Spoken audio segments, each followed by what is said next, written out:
여러분 이제 사사기의 사이클에 익숙해지셨으리라고 생각합니다. 사사기의 백성들이 갖고 있는 하나의 사이클, 그것은 그들의 삶에 어려움이 닥치고 그 어려움 앞에서 부르짖으면 하나님께서 그 부르짖음을 들으시고 사사를 보내주시고 어려움에서 구원해 주십니다. 그러나 어려움의 문제들이 사라지고 나면 그들은 다시 하나님을 버리고 우상을 숭배하고 또다시 도탄에 빠져 어려움을 겪는 이 하나의 사이클을 계속해서 반복합니다. 지금까지 한 3번 정도 반복해 나온 것 같아요. 어김없이 사사기 6장에서도 이러한 사이클이 시작이 됩니다. 그들이 어려움을 당했습니다.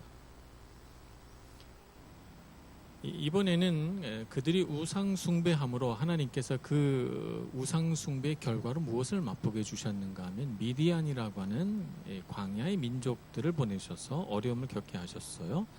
미디안 족속에 넘겨주셨는데 7년 동안이나 어려움을 겪게 되지요. 이 미디안은 그동안 이스라엘을 압제했던 다른 민족이나 나라와는 조금 다른 특징들을 갖고 있는데요. 그들의 압제가 그동안 있었던 모든 다른 나라 민족에 비하여 최고로 악하다라고 하는 것이 특징입니다. 그래서 살 수 없게 만들어요. 그래서 그들이 어떻게 했는가 하면 산에다가 혹은 들에 웅덩이를 파고 굴을 파고 산성을 만들어서 그렇게 생명을 부지하고 자신의 재산을 보호하지 않으면 살 수 없는 지경이었어요. 여지껏 이런 정도로 압제하고 수탈해간 나라는 없었거든요. 최악의 상황을 맞게 된 것이죠. 예전에는 그들을 지배했던 다른 민족들은 정치적으로 지배했어요. 정치적으로 지배해서 수탈을 해가더라도 적당히 갖고 가고 그래도 좀 살만한 걸 남겨둬서 이듬해 또 수탈해가고 뭐 이런 식이었는데 이 미디안 족속은 정치적인 지배는 관심 없어요.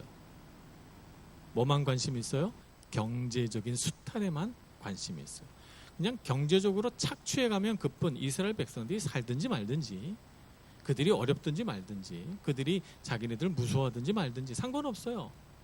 그냥 다 빼앗아 가면 그만이라는 생각을 갖고 있으니까 가장 잔혹하고 잔인하고 무자비한 수탈이 무려 7년 동안이나 반복이 됩니다.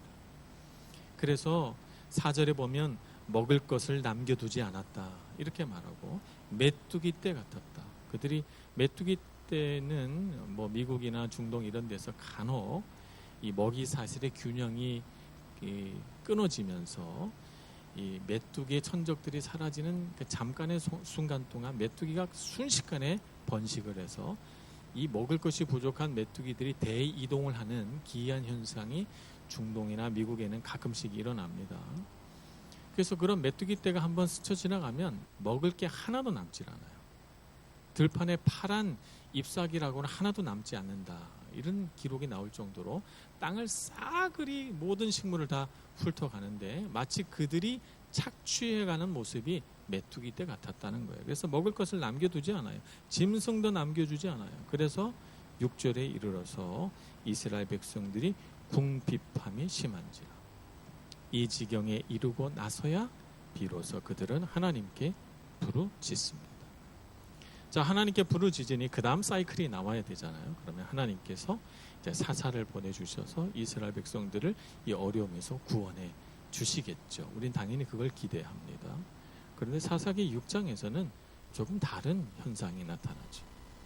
7절 말씀, 이스라엘 자손이 미디안으로 말미암아 여호와께 부르짖었으므로 여호와께서 사사를 기대하셨겠죠. 이스라엘 자손에게 한 선지자를 보내시니 그가 그들에게 이르되 여호와께서 이와 같이 말씀하시기를 하고 하나님께서 전하신 말씀을 말하기 시작합니다. 사사가 아니에요. 이 사람은 이름 없는 한 선지자, 그냥 잠깐 나타나서 하나님의 말씀을 전하고 사라지는 이름 없는 한 선지자를 주십니다.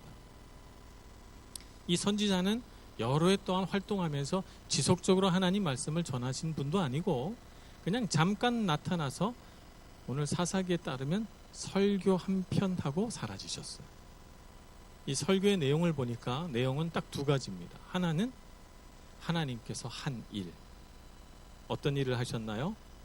이스라엘의 하나님, 내가 너희를 애굽에서 인도하여 내며 너희를 그 종되었던 집에서 나오게 하며 애굽 사람의 손과 너희를 학대하는 모든 자의 손에서 너희를 건져내고 그들을 너희 앞에서 쫓아내고 그 땅을 너희에게 주었으며 라고 말하고 있어요.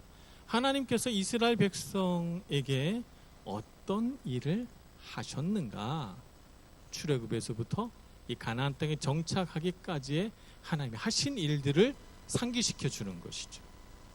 그 다음에 두 번째, 설교의 두 번째 대지는 너희들이 하지 않은 것을 얘기하죠. 이스라엘 백성들이 어떤 일들을 했는가? 10절, 내가 또 너희에게 이르기를 나는 너희 하나님 여호와이니 너희가 거주하는 아모리 사람의 땅의 신들을 두려워하지 말라 하였으나 너희가 내 목소리를 듣지 아니하였느니라. 나는 이런 일들을 너희에게 했는데 너희들이 한 일을 보라 라고 말씀하고 있는 것입니다. 그래서 하나님께서 하신 일과 이스라엘 백성들이 한 일, 이 두 가지를 대조하면서 결국 가르쳐 주시는 것이 뭐냐면 너희들이 왜 이 지경에 빠졌는지 스스로 깨달으라, 배우라 라고 말씀하고 있는 것입니다. 앞으로 다가올 구원의 소식, 사사를 주시고 그 사사를 통해서 구원의 복된 소식을 누리기 전에 왜 이런 상태에 빠지게 되었는지를 이해하는 것이 중요하다는 거예요. 왜 이런 사이클에 자꾸 들어가는지 이해하고 깨달으라 라고 하는 것입니다. 우상 숭배가 그들을 어떤 지경으로 이끌었는지 똑똑히 기억하라는 것입니다. 그들이 우상 숭배한 까닭은 그들이 지금보다 더 잘 살기 위함이고 하나님보다 우상이 더 복을 줄 것 같아서 그래서 우상을 숭배했는데 보라, 우상 숭배가 어떤 결과를 초래했는가 라고 하는 것을 가르쳐주고 있는 것입니다. 지금 이스라엘 백성들은 아주 위급한 순간이잖아요. 지금 그들이 원하는 건 뭐예요? 구원받는 거잖아요. 미디안 사람들의 손에서 빨리 구원해 주십사. 이러다가는 우리 민족이 멸절당하겠습니다. 이러다가는 우리가 정말 자식을 키울 수도 없는 지경까지 가지 않겠습니까? 정말 그들이 간절히 바란 기도의 제목은 이 어려운 상황에서 풀려나는 것인데 하나님은 지금 말씀하시기를 어려운 상황에서 벗어나는 것보다 더 중요한 것이 있대요. 그게 뭐냐 하면 왜 이 지경에 이르렀는지 깨닫고 배우라 라고 하는 것입니다. 하나님께서 왜 이렇게 하셨을까요? 하나님 너무한 것 아닐까? 정말 배고픈 사람에게 먼저 빵을 주고 그리고 가르쳐 주어야지. 정말 이렇게 어려운 지경에 있는데 정말 이런 하나님의 말씀이 귀에 들어올까? 이런 생각을 합니다. 그러나 여러분, 하나님을 믿지 않는 우리나라에도 이런 속담이 있다는 것을 아셔야 됩니다. 어떤 속담이 있는가 하면 물에 빠진 사람 구해주니 보따리 내놓으라 한다.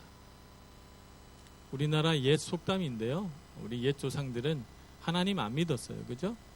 그런데도 사람과 관계하면서 하나의 패턴이 있는데 어떤 패턴이 있다고요? 물에 빠진 사람 구해주니 보따리 내놓으라 한다. 는 것이 사람들이 가진 죄성이라는 거예요. 우리가 일상적으로 그런 일들을 겪어요.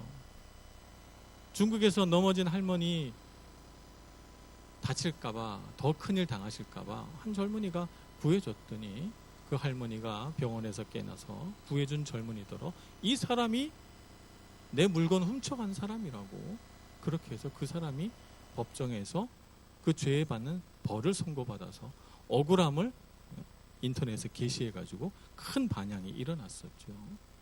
이런 일도 우리 한국에서도 가끔씩 일어납니다. 이스라엘 백성들에게 하나님께서 구원을 베푼 일이 얼마나 많이 있습니까?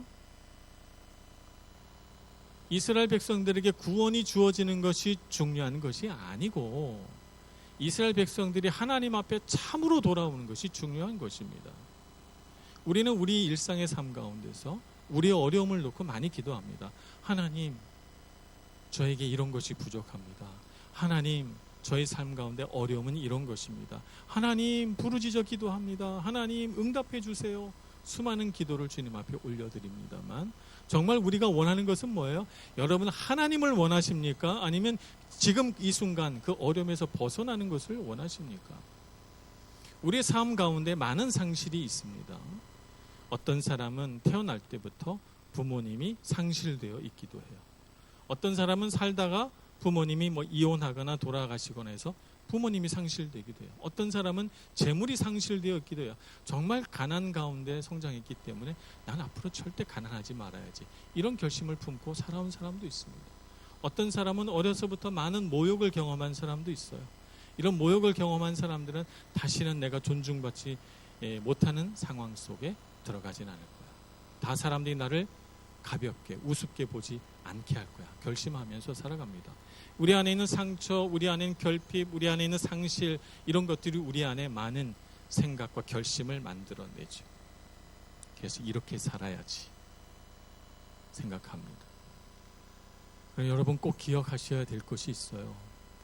우리 삶 가운데 많은 상실들이 우리 삶의 부르짖음을 만들어내는데 우리가 정말 가슴 아파야 할 상실은 하나님이 상실되어 있는 삶이라는 것을 기억해야 합니다. 하나님이 상실된 삶은 다른 모든 것들이 상실된 삶과 비교해 볼 때 정말 엄청난 상실이에요. 하나님이 상실된 것은 우리가 가슴 아파하지 않고 이 세상에 많은 것들이 상실되어 있는 것들이 너무 아파서 하나님이 상실된 것을 기억하지도 못하고 깨닫지도 못하는 삶을 산다면 정말 가슴 아픈 일이죠. 이스라엘 백성들이 정말 상실의 고통이 컸던 장소는 광야였습니다. 광야에서는 모든 것이 결핍되어 있었어요. 그들은 지도도 없었고 그들에게는 충분한 식량도 없었고 그들에게는 그들을 보호해줄 군사나 군대도 없었습니다. 그냥 상실 그 자체예요. 그러나 그 가운데 하나님은 상실되어 있지 않았기 때문에 그들은 광야 속에서 만족하고 기뻐하고 은혜를 누리며 살았습니다. 광야에서 살던 때에 비교하면 가나안 땅에서의 삶은 많은 것이 회복된 삶이에요. 물론 그 땅에서도 결핍되어 있는 것이 있습니다. 그 땅에서도 이런저런 결핍과 때로는 싸움을 벌이고 때로는 상실의 고통을 겪고 살아가지만 광야에 어찌 비교하겠습니까? 근데 가나안 땅에서의 삶에 있어서 정말 중대한 상실이 있는데 그것은 하나님이 상실되어 간다는 것이에요. 그들은 자기 삶에 있어서 중대한 상실은 하나님을 잊어버린 것이 아니라 그들의 삶에 물질이 부족한 것, 그들의 삶에 보호가 부족한 것, 그들의 삶에 어떤 다른 것들이 부족하다고 생각했어요. 그래서 그 부족한 것 하나님께서 충분히 주시지 않을 것 같으니까 우상에게로 가서 바알에게 빌고 아세라에게 빌고 그래서 자신의 삶의 상실들을 채우려고 한 거예요. 근데 무엇이 상실되어 있었어요? 하나님이 상실되어 있었던 것이죠. 부르짖음은 진정한 회개의 모습이라고 할 수는 없을 것입니다.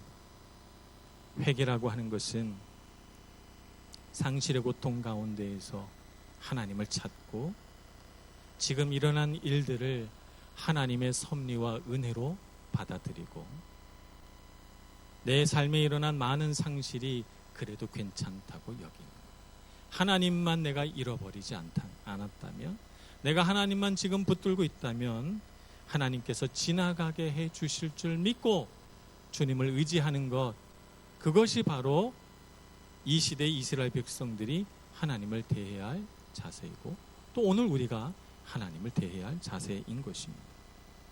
하나님을 잃지 않으면 이 세상에서 우리가 겪는 상실과 결핍과 고통은 매우 작게 여겨집니다. 지나갑니다. 지나가지 않는 고통과 괴로움은 없어요. 우리가 그 과정 가운데서 하나님을 발견하고 하나님의 도우심을 힘입고 하나님께서 우리 삶 가운데 어떤 일들을 행하셨나 하는 것을 우리 마음과 생각에 차곡차곡 쌓아 놓는다면 우리는 삶에 어떤 상실이 와도 어떤 고통이 와도 결코 두려워하지 않을 믿음의 용사가 될 것입니다. 그러니 여러분, 지금 우리가 살면서 우리 주변을 바라보면서 하나님, 왜 나에게는 좋은 부모님을 안 주셨어요?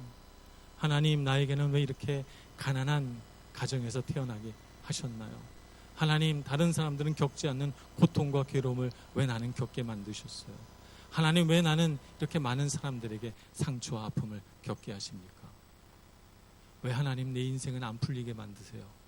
이렇게 주님 앞에 기도할 것이 아니라, 하나님, 내 삶에 그런 무수한 일들이 일어났어도 하나님은 놓치지 않게 해주세요 라고 기도하는 여러분 되시길 축복합니다. 하나님만 계시다면, 하나님만 날 붙들고 계시다면 하나님, 저는 이겨낼 수 있습니다. 하나님이 저에게 복 주시는 분이심을 기억합니다. 하나님, 이 모든 일들을 지나가게 해주실 줄 믿습니다. 하나님을 잃지 않게 해주세요 라고 기도하시는 여러분들 되셔서 여러분들 삶에 하나님은 결코 상실되지 않는 복된 삶이 되시기를 축복합니다. 고린도후서 7장 10절은 우리에게 이렇게 말씀합니다. 하나님의 뜻대로 하는 근심은 후회할 것이 없는 구원에 이르게 하는 회개를 이루는 것이요, 세상 근심은 사망을 이루는 것이니라. 하나님 뜻대로 하는 근심, 곧 회개는 우리에게 소망을 줍니다. 하나님께로 돌아오게 합니다. 세상이 주는 근심은 우리를 낙심케 하고 우리를 사망으로 이끌어 갑니다. 하나님께서 주시는 하나님 뜻대로 하는 근심으로 여러분 돌아오시기를 바랍니다. 그래서 정말 우리 삶에는 사사기에 있는 이런 사이클이 있지 않기를 소원합니다. 이제 우리가 악순환의 사이클을 끊읍시다. 그래서 우리의 삶에는 하나님께서 주시는 은혜와 복이 자꾸 흘러넘쳐서 삶에 어떤 어려움이 와도, 삶에 어떤 결핍이 내게 있어도 하나님께서 복 주실 줄 믿고 채워주실 줄 알고 믿음으로 살아가는 여러분들 되셔서 이 시대의 진정한 사사, 이 시대의 진정한 믿음의 용사 되시는 여러분 모두가 되시기를 간절히 소원합니다. 기도하겠습니다. 하나님만 있으면 행복한 저희들 되게 하여 주시옵소서. 비록 이 세상에 우리가 누리는 것이 작고 때로는 우리 곁에 아무도 없는 것 같아서 외로울 때조차도 주님만 계시다면 외롭지 않게 해주시고, 주님만 있으시면 만족하게 해주시고, 주님께서 이 모든 어려움들을 다 지나가게 해주실 줄 믿고 믿음으로 소망하며 주님 붙드는 저희들 되게 하여 주옵소서. 주님, 우리를 인도하여 주옵소서. 우리를 믿음 위에 단단하고 용기 있는 믿음의 용사 되게 하여 주옵소서. 예수님의 이름으로 기도합니다. 아멘.